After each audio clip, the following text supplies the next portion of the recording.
The anger about the ULEZ extension, it's real. Well, one man that knows more about it than most is Ross Clark, freelance journalist, author of Not Zero, and Ross, you appear, I think, in more newspapers these days than almost anybody on this subject. I've never seen local anger as great around here. So Mayor Khan says that only 1 in 10 motor vehicles will be affected by the £12.50 daily ULEZ charge. But I think that's because he's looked at cars across the whole of London and not out of London. Is that right?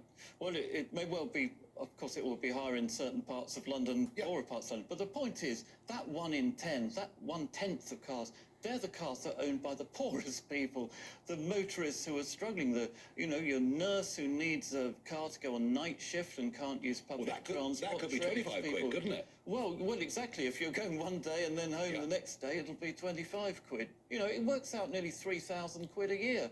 That's an incredible tax. And you got sort of Ed Miliband saying the other day, said, Labour's green policy is about showing that, cutting the cost of living and being green are two sides of the same coin. Well, perhaps he'd like to explain how it helps with the cost of living, suddenly hitting people with a £12.50 daily charge just for driving to work.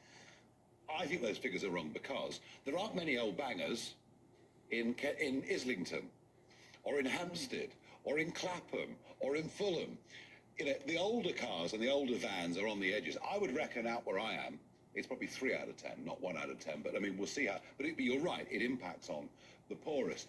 Now, there's a court case being fought. There are 5 Conservative councils on the outer edge of London fighting a legal action.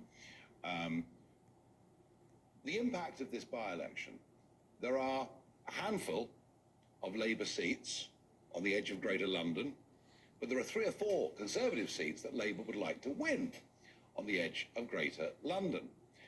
Do you think there's a chance that Starmer might challenge Khan over this policy?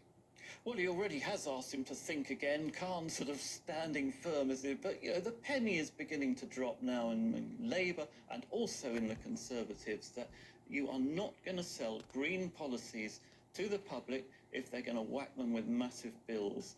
And, all these political parties, they rely on these polls which ask people, do you think we should fight climate change, get net zero? And people say in general terms, yes. But when the costs become obvious, people change their mind. And when you ask them specifically, are you prepared to pay more tax for this? Are you prepared to give up your foreign holidays and things? You get a very, very different answer. Yeah, vote blue, go green. That was the great David Cameron slogan. In Boris's years, all of this accelerated, and it's affecting house building with nitrates, etc. It does appear to be the